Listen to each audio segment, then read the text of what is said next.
বিজয় মার্কা ধানের শীষ মার্কা।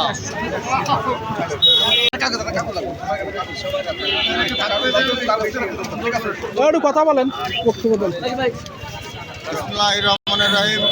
আজকে বলমারী উপজেলা শ্রমিক দল এবং পৌর শ্রমিক দল সবাই একত্রিতভাবে বলমারী রেল স্টেশনে আজকে লিফলেট বিতরণ করতেছি।